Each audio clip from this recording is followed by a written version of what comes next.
Well, good afternoon, everybody, and welcome along to Database Administration Virtual Group session in this month of May in the APAC time zone. My name's Warwick Rudd, and I'm your host for this session today. And in today's session, we've got Hamish Watson talking to us about the DevOps and the DBA. Now, before I hand over to Hamish, I do have a couple of housekeeping slides to run through. So we'll go through those and then I'll hand over to Hamish to take us away through what today's session's all about.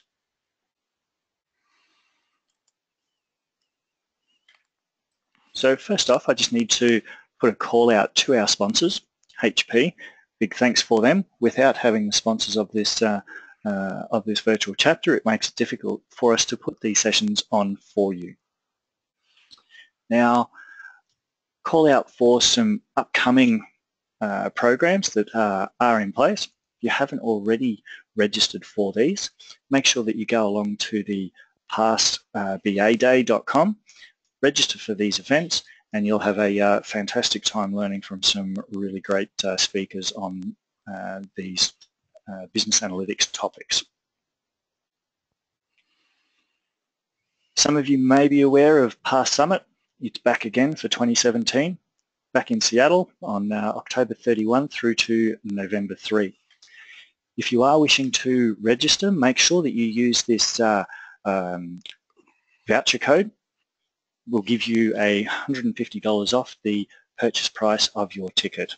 If you are wanting to be a speaker, the call for content is open. You've got a little over a week to submit your sessions and be a speaker at Past Summit 2017. Now, there are many virtual groups that put out great content. This is just outlining to you what those groups are. So if any of them are what you're looking for, make sure you sign up, get notifications of what the upcoming sessions are, and continue your learning across the entire stack. Call out for some upcoming SQL Saturdays. So we've got 3 coming up in the next 2 weeks or so in the US and Canada. We've got some over in Europe, one in Latin America, and a big call out to my very own SQL Saturday down here in Brisbane in a little over a week's time.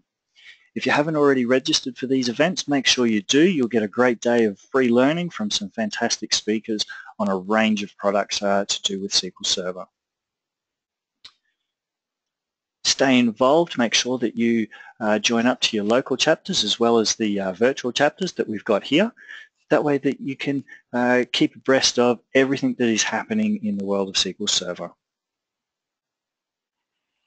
If you are wanting to become a volunteer and assist at PASS, you're able to do that and help out at the PASS Summit, but also at other events that are coming up. So make sure that you go there if that's something that you want to be involved in. Today's recording, or today's session I should say, is being recorded and will be available potentially in about a week's time on the YouTube channel, so you can come back and rewatch this session at any point in time.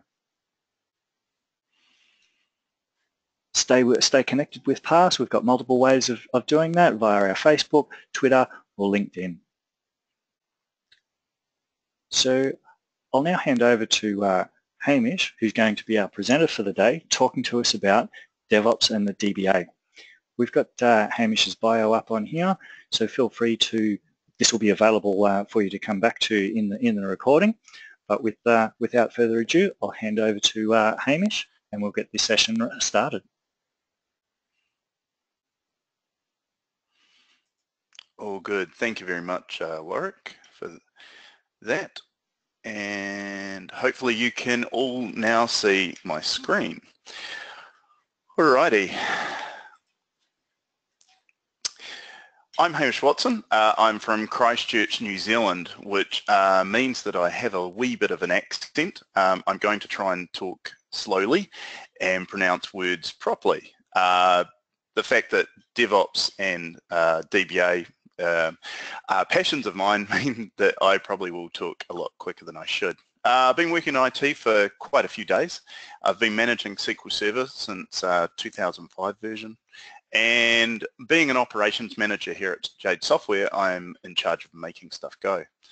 As you can see, I like to speak. The reason I do is because I've made many mistakes in my career, and I want to share some of those things that I've learned. And so I'm very lucky to be speaking at Data Platform Summit in India in August, so I'm really looking forward to that.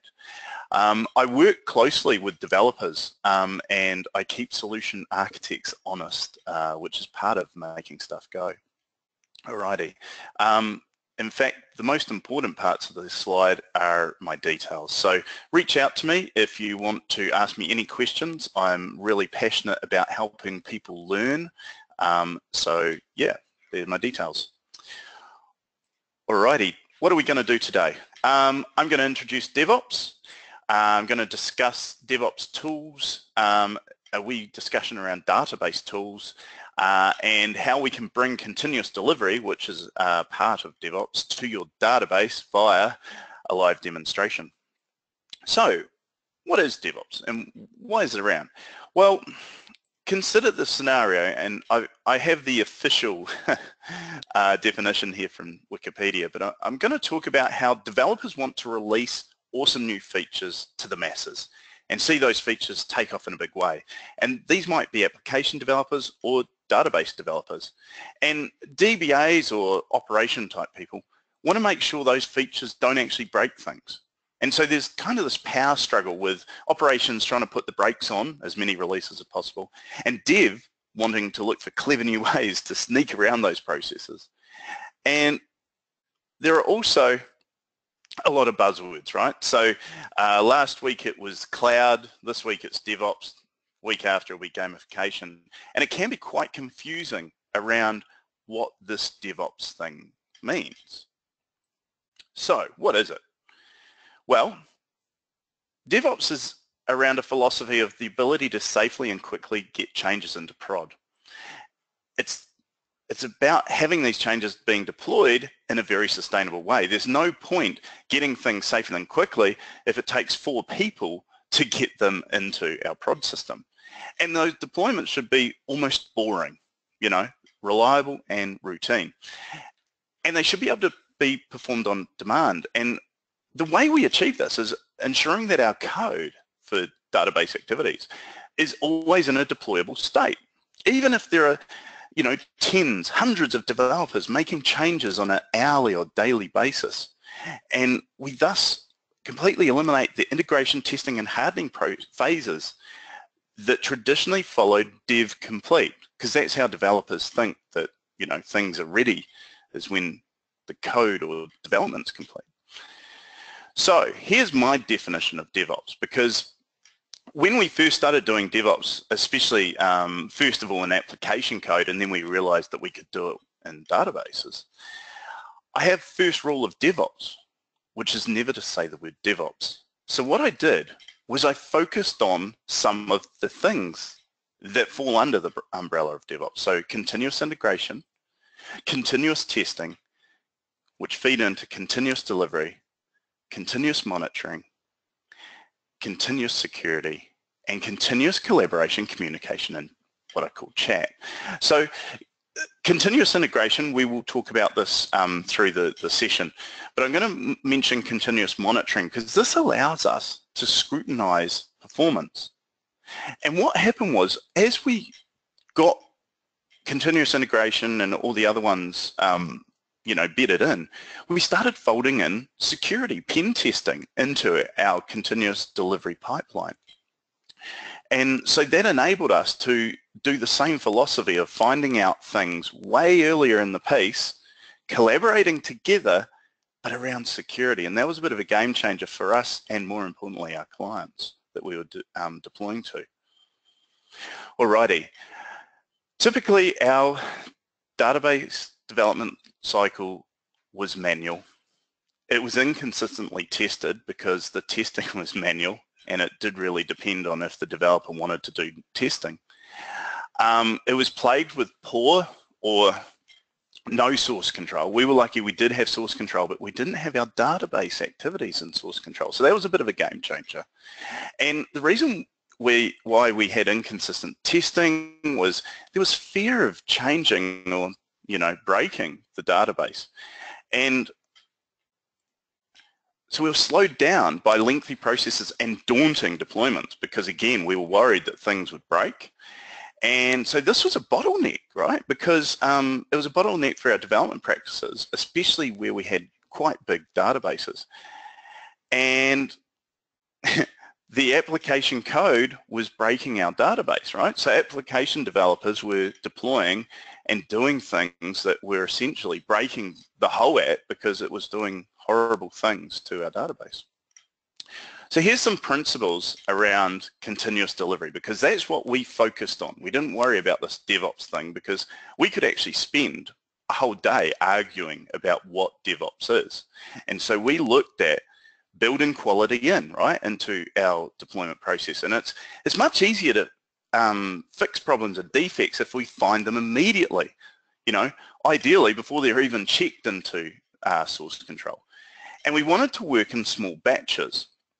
And so by doing small batches meant that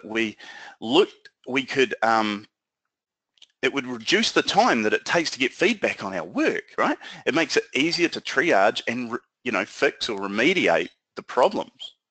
Whereas with a, huge bat or change, it was going to be quite unwieldy. And here's the thing, I want the computers to do the boring stuff and I want people to solve the problems. And so, I hear people saying, oh, are you worried that this automating everything's going to automate you out of a job? Well, that's not the goal. There will never be a shortage of work in a successful company. Rather, people are freed up from mindless drudge work to focus on higher value activities. And we want to continuously improve. We don't want to be complacent here. So as we get things bedded in, we then look at what else we can knock off and automate.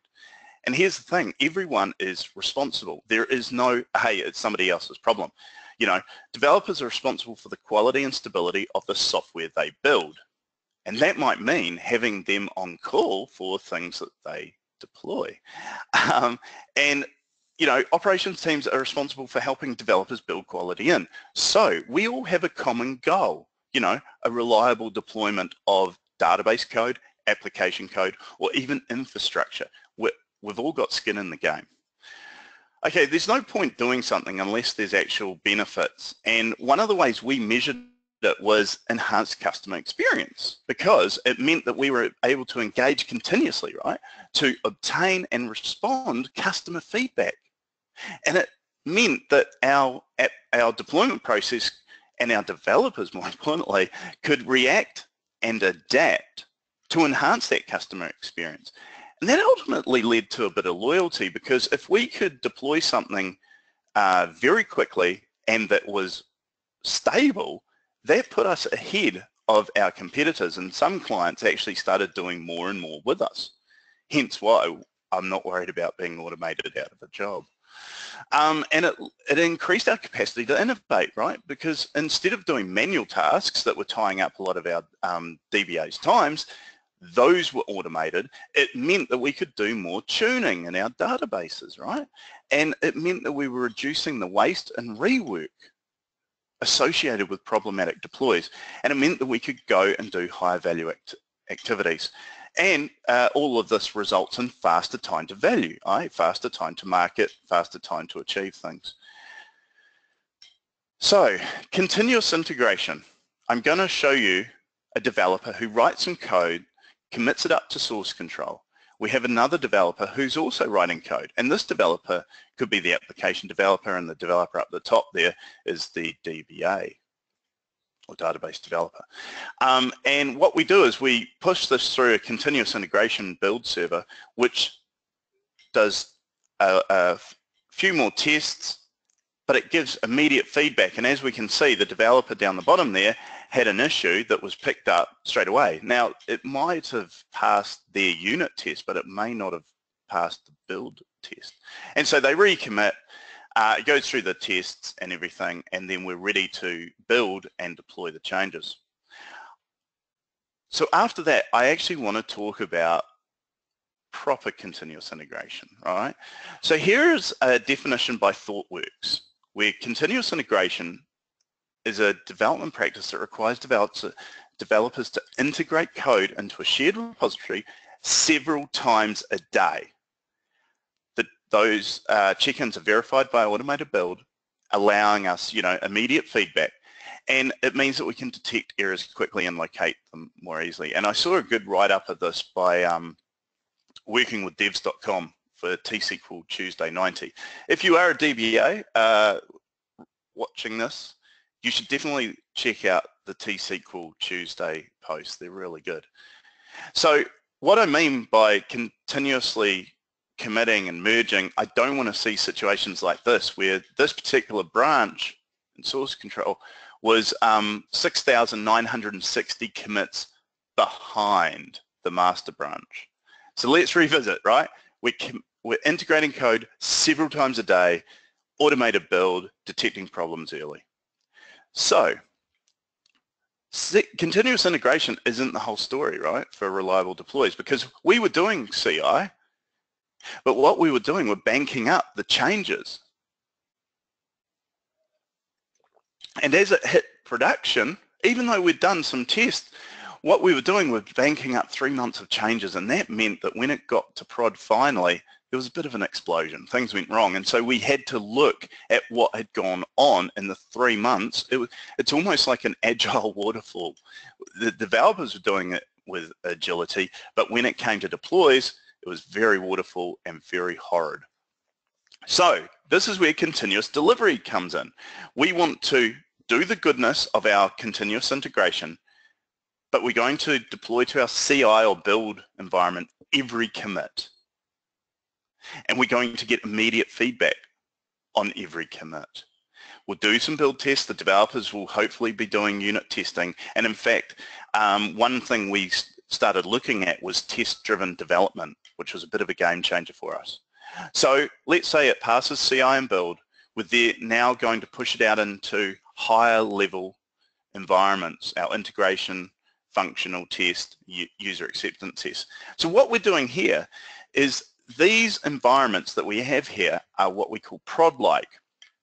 And what that means is that we may not have a database that is as big as production, i.e. production might be 1 terabyte, but we have the same schema and model and everything right down these lower versions of our database. And so once it passes through UAT, we might then put it to pre-prod and prod. And obviously pre-prod will probably be very similar to our production database. It might have anonymized data. And as you can see, I've got some cloud symbols here because who cares if our little database is slow and we put it up into, say, Azure, and it takes, 2 minutes to do something there where it takes 10 seconds in prod. By using cloud services, we can wind down the resources because all we want to do is make sure that things are going to happen there that they will happen in prod. Obviously, as we move up to pre-prod, then we're really interested in what will happen. And this is where continuous monitoring comes into play because that, again, allows us to scrutinize both performance and whether or not things are working. And by monitoring early in the process, we can get metrics back and we can start doing repeatable, reliable deployments. By the time it hits prod, we may have deployed this over, 10, 20 times. That CI and build environment will be deployed to several times a day.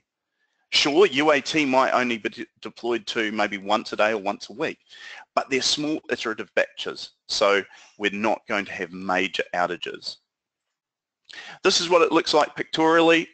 We have up in production on the right-hand side version 3.5 that rolled through our individual systems, and as you can see, CI is already at 4.0.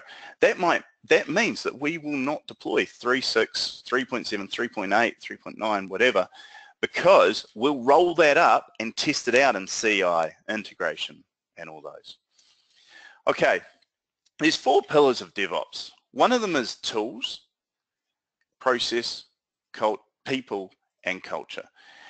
And we're technical people, right? We love tools. But in fact, the tools aren't the most important thing here, because the process is vitally important. You can have the world's best tools, but if your process is manual, disjointed, then things are going to go wrong. You know, doing manual configuration changes, you don't want to be doing that.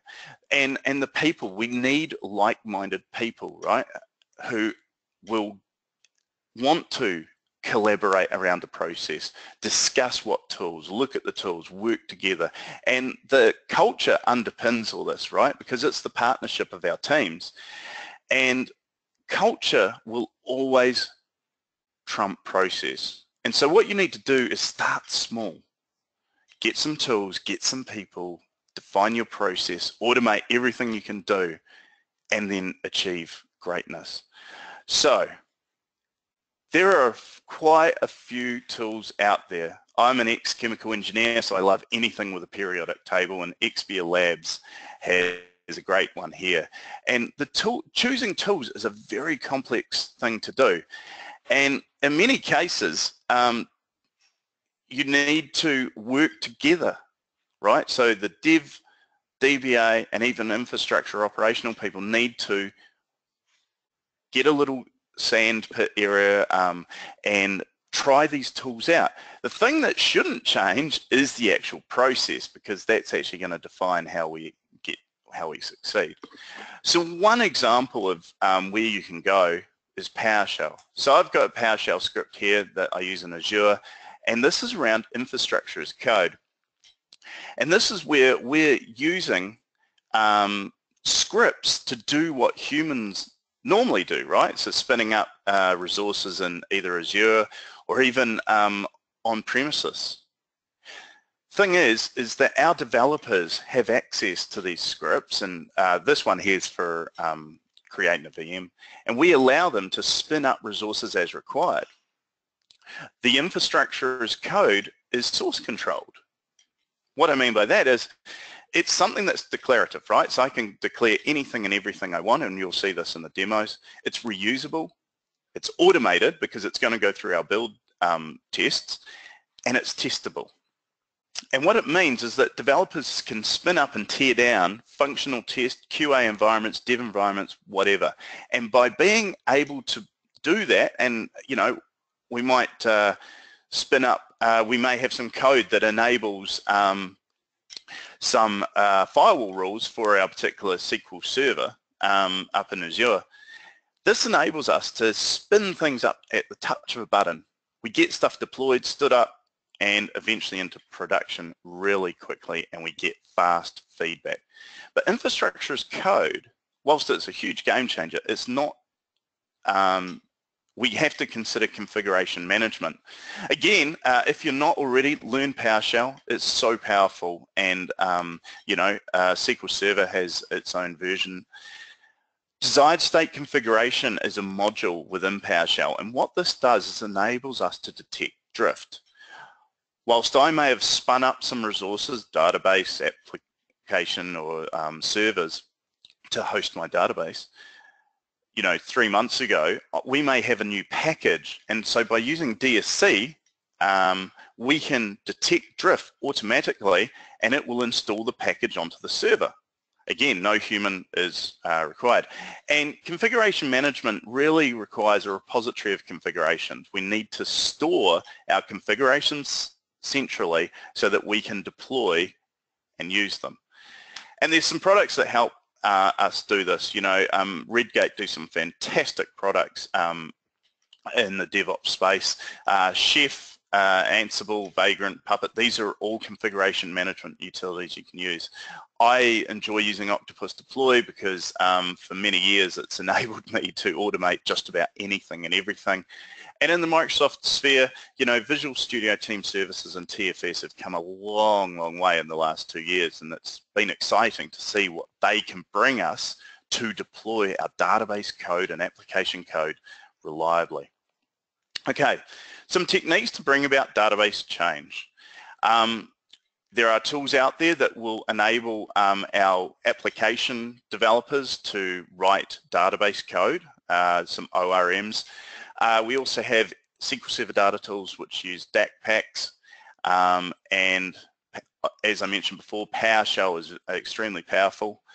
Source control is paramount. You know, we want to tie our database changes in with application changes. So what we do is wrap up database and application code in the same repository in source control, and they will be versioned together instead of being disparate.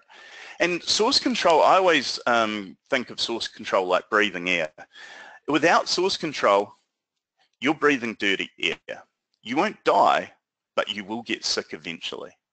So source control is like breathing clean air, and your application won't fall over without source control, but eventually things will be bad. And standards are mandatory. I wrote a blog post called the 20-second rule, and that is where within 20 seconds I know where everything for an application lives. I know what app user is in IIS, I know what app pool is accessing my database via what username, I know what user in SQL Server has what rights because of standards. It enables me to not think or have to investigate. Okay, so I talked about SQL Server data tools. What are they? Well, some of you may remember DataDude. DataDude was brought in 2007. Visual Studio 2007. It had a really long name. I think it was Visual Studio Team System Edition for Database Professionals, hence why it was called DataDude. And it enabled developers and DBAs alike to start doing things that they previously couldn't do. And it helped developers use their familiar and comfortable Visual Studio environments while allowing integration of database development into application lifecycle management. And SSDT is basically the evolution of DataDude. And three things occurred. So DataDude proved to be quite popular, and Visual Studio was more integrated with SQL Server tools, and SQL Azure took off. And so thus SSDT was brought in, and from SQL Server 2012 onwards. Here's what Microsoft say. It's for SQL Server database developers who often develop database schemas, views, stored procedures, and other database objects while developing their application logic. So it's tying in everything. But wait, is it a replacement for SQL Server Management Studio, you're asking? Not really. So SSMS is targeted at core administration of connected databases, creating, managing backups, creating views, extended events. So SSMS is about online instance management, whereas, you know, SQL Server data tools is around development. And, you know, there's significant overlap between them, but this is to allow users to gradually become familiar with SSDT. So SSDT brings us to data tier application. A data tier application defines the database schema and associated database objects required to support an application. It's used in conjunction with Visual Studio and allows us to develop database changes as code, which then means we can commit those changes to source control and version them and push the resultant DACPAC out to dev databases, CI, build, prod, wherever, and then by doing that, that enables us to deploy to on-premises database or Azure alike. A DACPAC is basically a zip file that contains all the database schema, data refactoring scripts, metadata, and anything else that SSDT would need to understand the desired end shape of the database. DACPACs were really handy in our continuous delivery pipeline because it enabled us to utilize the shift left principles, right? So by taking a prod-like system, let's say you have a brownfield situation, you know, as opposed to greenfields, you've got a prod database. How do you make our CI, UAT, pre-prod, build, all these things?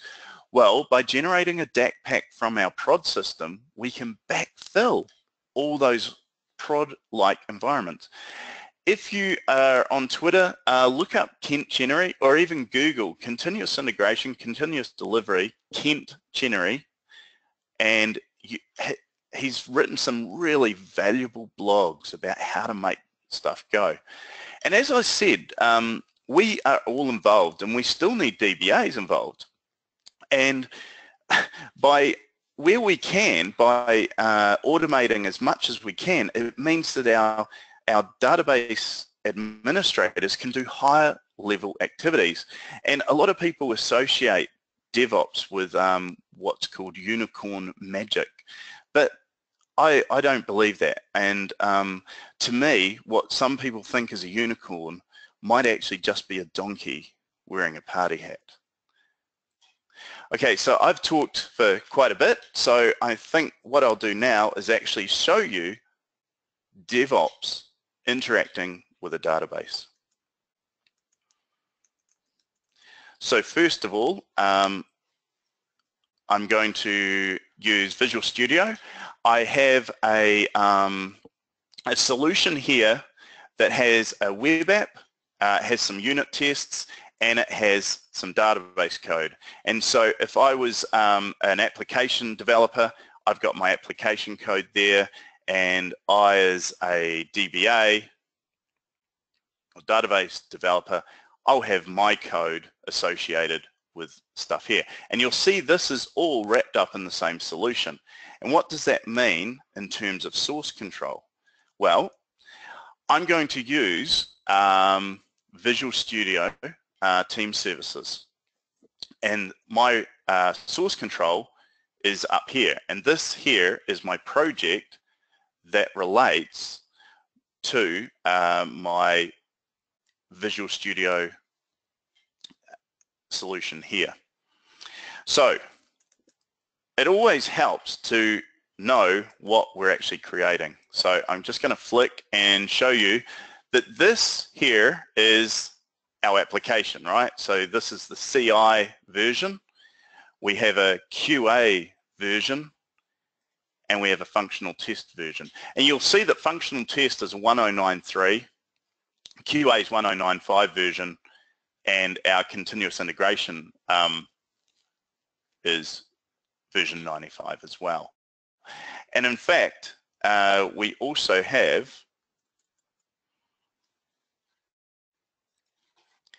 and I'll just bring it across, some databases. And these are databases that reside up in Azure. And funnily enough, you can tell that this is the CI one, this is functional test and QA, and this again ties in with the whole premise of having standards. So, what else? Well, those databases are shown here in Microsoft Azure. And we have our app services. And again, I can tie that this CI app service here will integrate and interact with this CI database here. Okay, so what we're going to do is in Visual Studio,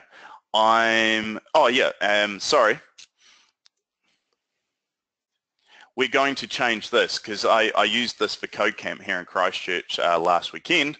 So I'm going to personalize this for us. So I'm pretending to be a web app developer, right, or application developer. Conversely, we need a new table.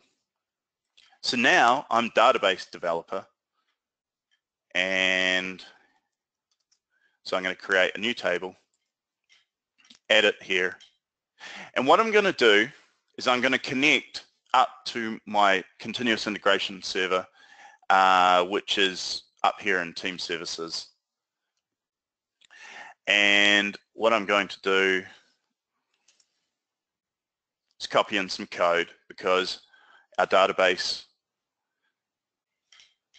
is pretty much code. Just one thing, what I could have done is in the solution, I could have actually imported,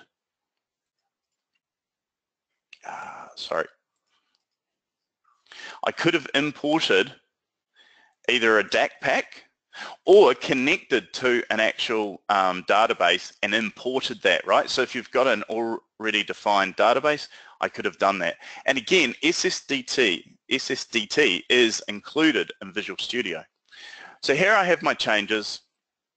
I'm going to save them, And because I am connected up, and we look at source control,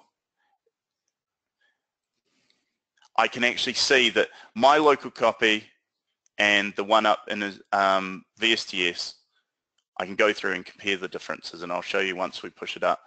But let's have a look at pending changes. So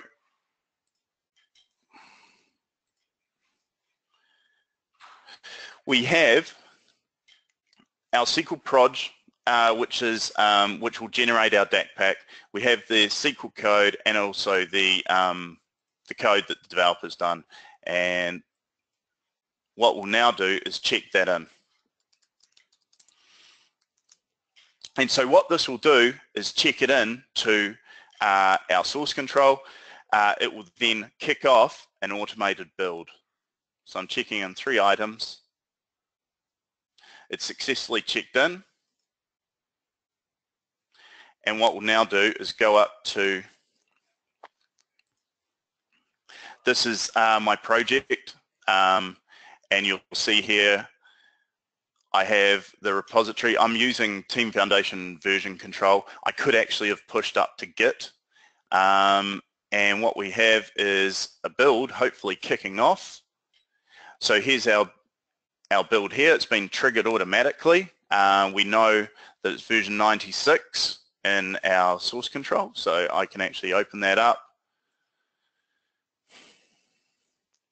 And the cool thing is I can see history, every single change, and I can roll back as required. What we'll do is we'll just briefly look at our build. Now, I normally do a whole hour session just on continuous integration and continuous delivery using VSTS and Azure.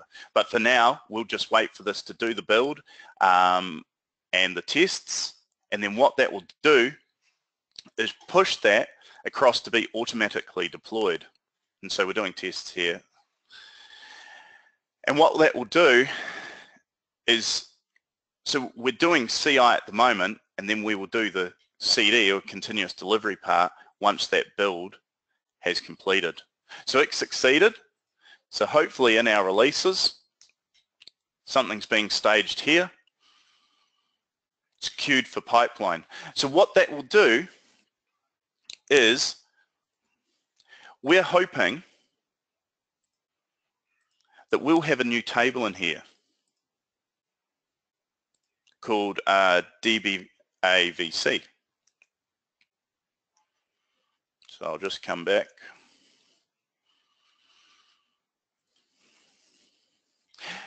So that's kicking off to our CI environment, and I'll just have the summary here. So that's in progress.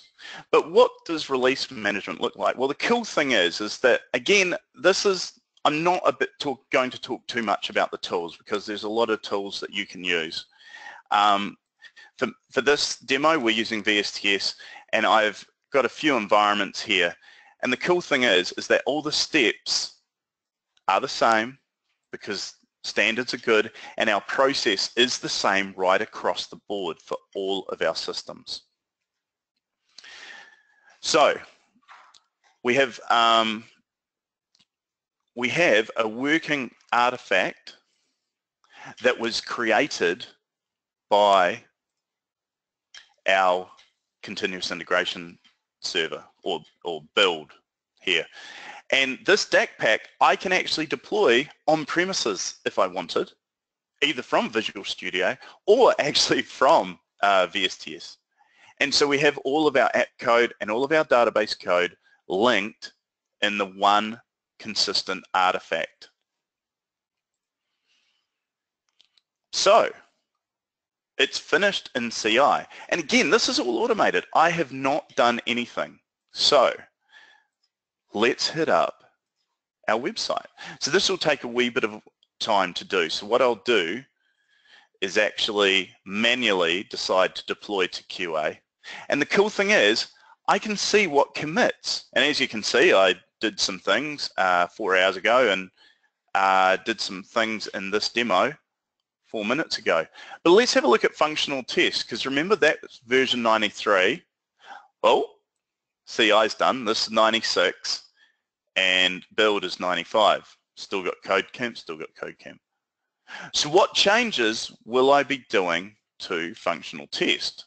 Well, quite a few, obviously, because it's a few behind. And so this enables us to know what the changes are. So let's deploy to QA. Deploy, done. And now let's look at what we've done in the database, because with DBAs, we don't care too much about that application code. So let's refresh this. And voila, we have our new table. And here it is here. So what about function QA? Well, it hasn't got it yet because it's doing the deploy. And if we now go through and actually have a look at our releases, within this,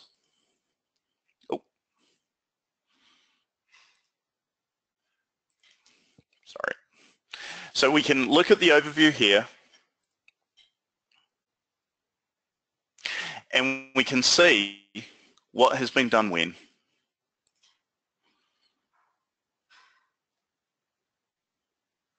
And we can even look at logs, right? So it's doing a whole heap of stuff in our app service up in Azure, and it's actually finished, but anyway.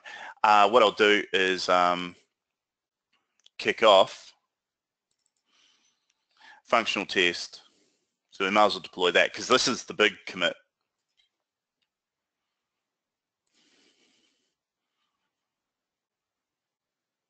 And you'll see here,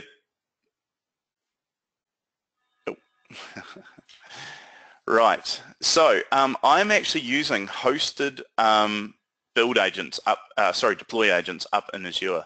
And this is part of how Azure and VSTS enable us to just spin things up as we want. And what do I mean by that? Well, let's say we wanted another environment. I spelled environment wrong. Let's clone environment. And what we can say is deploy automatically whenever a deployment that's successful. Yeah, let's do it. So this is a copy, and here's where standards come into play. Sorry, this is going to be our SIT environment, say system integration testing. We're going to create a database called that and an app called that. But wait a second, do they exist? No, they don't. So this is how PowerShell is a massive game changer for us. So I have a PowerShell script here. You know, people might call it a form of infrastructure as code. So I'm going to create a database called SIT, a database called train, an app service called SIT, an app service called train.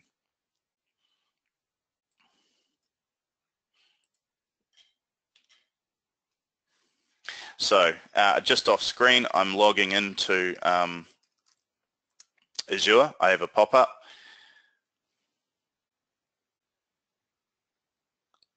And what this will do is then go out to Azure and run this. Now, I could actually put this in a step in my in all my processes, right? So we've joined there, and we're going to do some stuff. So what I'm hoping is that in a couple of minutes, when we come back to our databases, we're going to have a SIT, a train, and when we come to our app services, again, a SIT and a train, which are all running via this script here, so it's still running. Okay, let's check how things are. We were at 93. That's spinning up. We'll hit this. Now, our QA, our continuous integration, and even my functional test system are so dialed down because I don't want to pay money and I don't have to pay much. And so our QA environment's done. Our functional test is probably still going. Okay, so it's in progress. And once that's done, we'll hit that up. So if we go back into here, refresh, and here we have our database. So we now have a consistent deployment model for our database code. And so in here, we have exactly the same setup that we have in source control and across every single database. Let's actually refresh this. Look at this. We have some new databases. Funnily enough, these databases are empty. So what I'm going to do is spin up a new environment.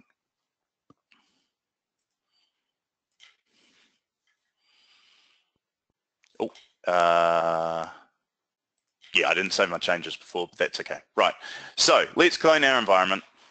Yep, I'll leave that just because.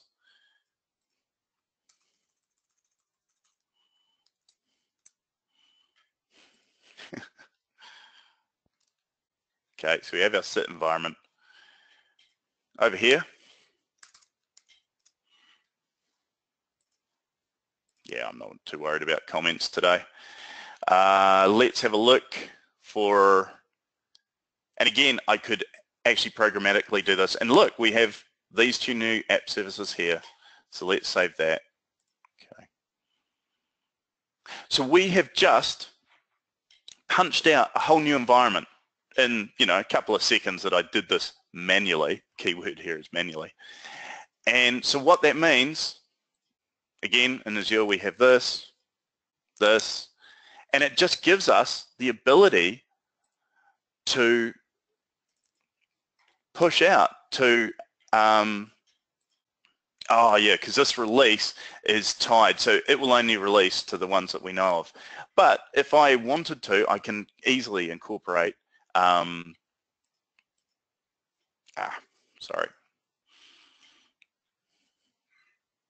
can easily deploy up to this existing sit environment. Alrighty. So what else can we do? Actually, let's just make sure that this is going, or gone rather.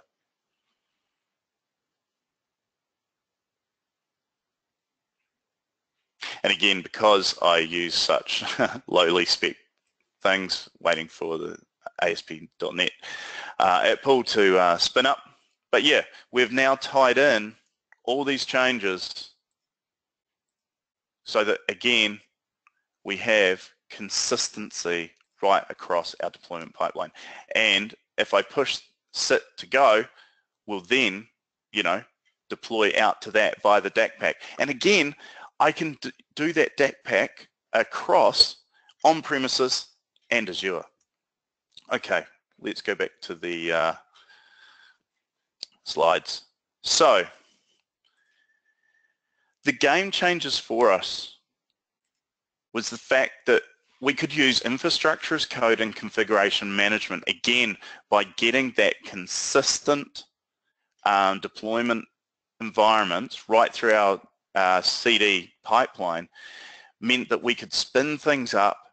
We knew what state they were, we knew what drift there was, and we had a central repository of all our variables. So in the tools that we used, all our variables were stored centrally, and they were all pushed out by the machines. No human interaction whatsoever, because machines are better at doing things than we are. And we had source control for all database and application activities. We stored all of our application and database code up in the same repository in source control. And that meant that we had, again, the ability to commit all day continuously, and we knew at what state both were at.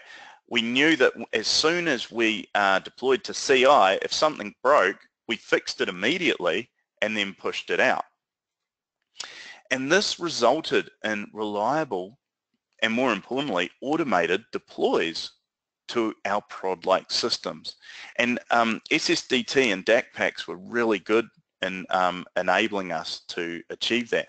Now, I talked about ORMs, and Entity Framework does also allow you to have a consistent model being deployed out. You migrate your changes, and Entity Framework is kind of a code-first approach to databases. A lot of DBAs don't like code-first changes in databases, like Entity Framework. But in fact, you can make it work, because one of the key things about DevOps is the culture thing, which we as DBAs don't like to talk about.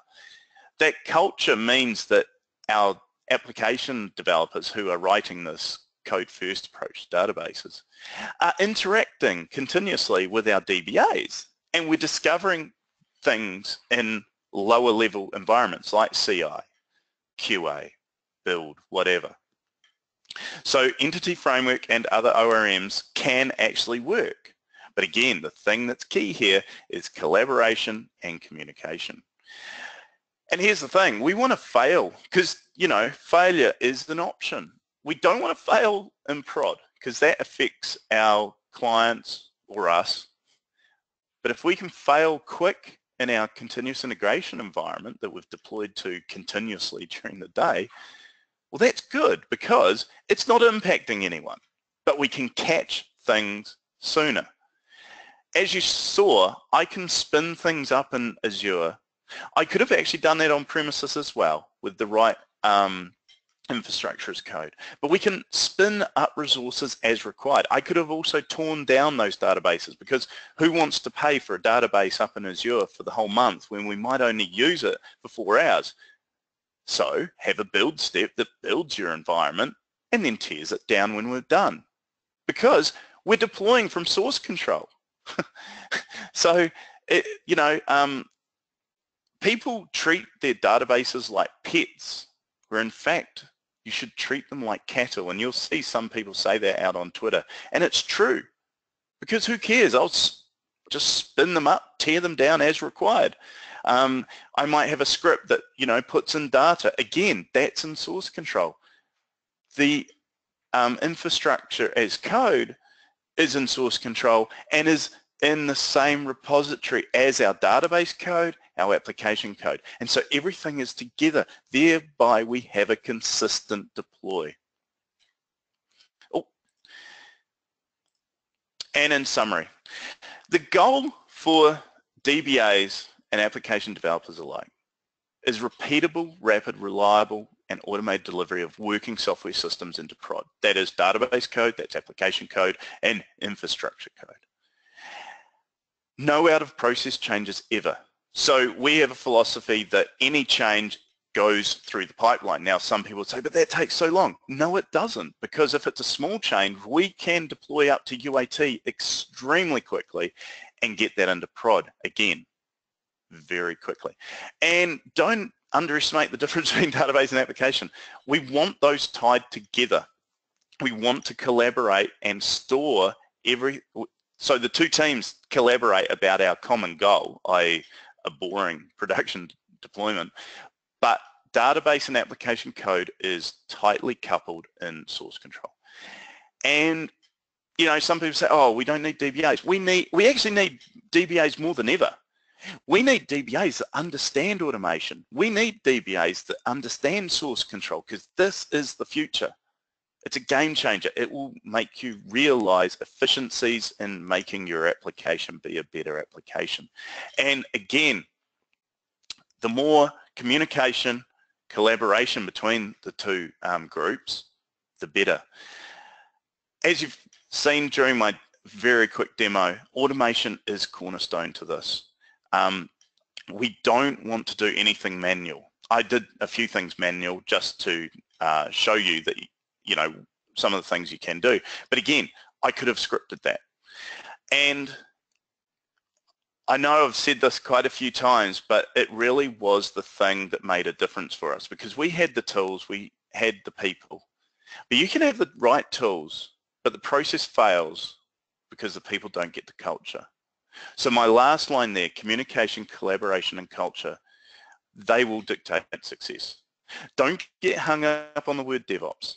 Don't try and solve the world in one day. Start small. Start really small. Achieve brilliance, and then go from there. Thank you very much for watching my session today. I will now hand it over to Warwick if there are any questions. I always have a picture of this guy. This guy is a developer who worked with me. So every slide, every presentation I have Sarge on my question slide because he actually helped me as a DBA get this whole weird DevOps thing. All right, question time, if there are any questions. Well, thanks, Hamish. Looks like you've explained this really, really well. But anybody, if there are any questions, you've got time to type them in quickly so that we can get them answered. If there's not any questions, then I'd like to say thank you to everybody for coming along, being part of the first DBA virtual chapter session in the APAC time zone. Stay tuned and look out for the next session of the DBA virtual chapter sessions in the APAC time zone. Thank you, Hamish. And Hamish has his contact details. If you do have any questions about DevOps and the DBA, feel free to reach out to Hamish at any point in time. Thank you all. Thank you. Cheers, Warwick.